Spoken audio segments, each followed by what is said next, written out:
जनजाति वर्ग से आती है। और मैं तो सभी विधायकों के, जो हमारे विधायक हैं विधानसभा में, उनसे आग्रह करूंगा कि अंतरात्मा की आवाज पर मतदान करें। महामहिम राष्ट्रपति जैसे पद पर पहली बार जनजाति वर्ग की हमारी बहन जा रही है, तो इसके लिए सबको अपनी अंतरात्मा पे आवाज पे मतदान उन्हें करना चाहिए। ये लोग मोदी का, भाजपा का विरोध करते करते इन्हें पता ही नहीं चला कि ये देश का विरोध कैसे करने लगे। हमें अपनी राष्ट्र की मजबूती, जो मोदी जी ने भारत माता के माथे को विश्व में गौरवान्वित किया है, उस दिशा में बढ़ने वाला काम ये कभी नहीं करेंगे। हमेशा कड़वे वचन निकलेंगे। दुर्जन का मुख बामही निकसत बचन भुजंग। ये कमोबेश ऐसे ही लोग हैं। ये इस बात पे ही खुश हो रहे हैं कि वहां पे ऐसा हो रहा है तो यहां पे ऐसा हो जाए।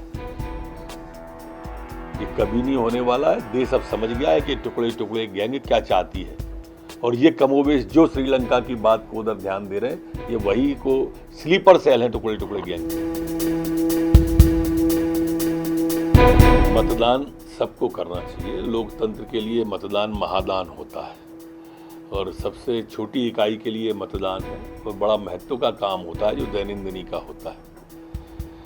गलती किससे हुई, क्या हुई, क्यों हुई, ये कल के बाद भी देखा जा सकता है, लेकिन पहले हमें सबको, सम्मानित मीडिया बंधुओं को भी, सम्मानित जनप्रतिनिधियों को भी और अधिकारियों को भी, सबको लग के मतदान का प्रतिशत कल बढ़ाना चाहिए।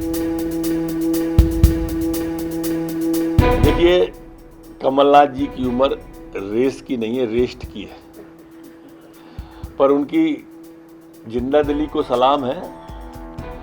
अगर यही रेस वो विकास की लगा लेते तो शायद पार्टी नहीं टूटती उनकी। जो उनकी पार्टी के लोग ही छोड़ के चले गए, वो शायद नहीं जाते।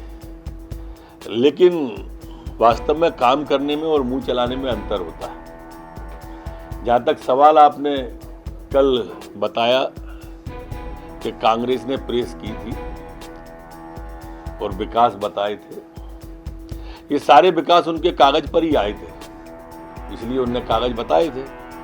जमीन पर कोई विकास रहा होता तो कांग्रेस नहीं टूटी होती।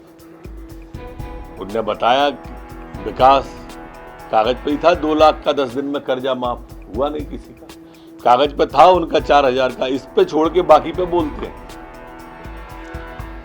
जनता है, पब्लिक है, ये सब जानती है आदरणीय कमलनाथ जी। हमारी मान्यता तो ऐसी है कि जिस पार्टी का परमेश्वर में तनिक विश्वास हो, उसका पंचों में क्या विश्वास होगा। हम जिस संस्कृति से आते हैं उसमें हम पंच को परमेश्वर मानते हैं।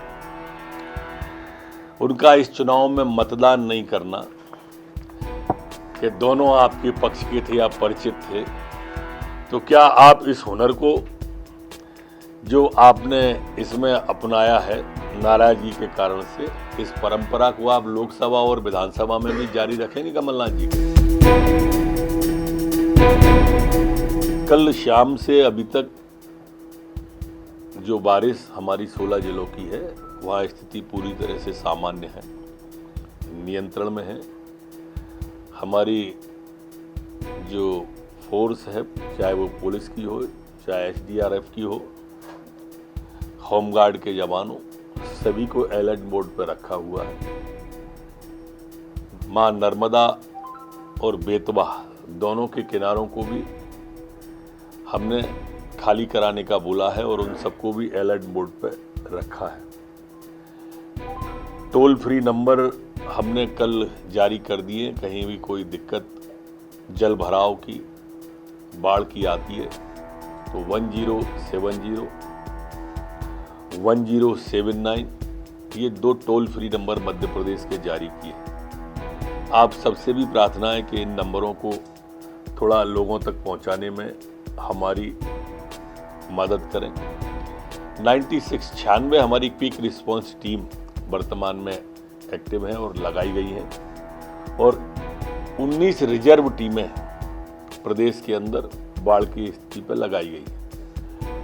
जो कल सुबह के हालात थे उनमें कोई जनहानि का समाचार प्राप्त उससे नहीं हुआ था।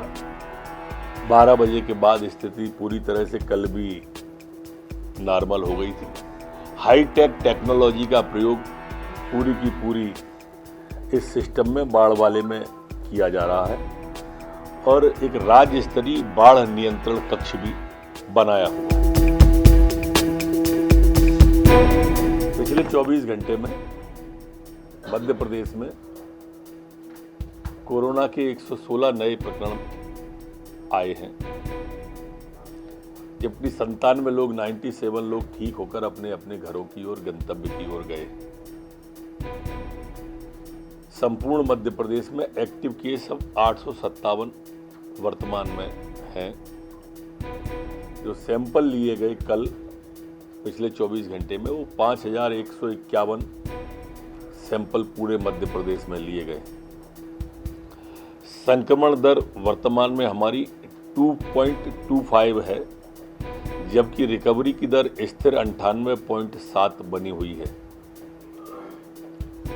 पिछले 24 घंटे में कोई भी पुलिस का जवान संक्रमित नहीं हुआ है,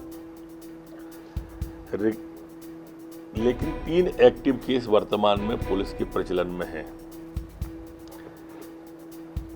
पिछले 24 घंटे में जो मध्य प्रदेश में वैक्सीनेशन हुआ है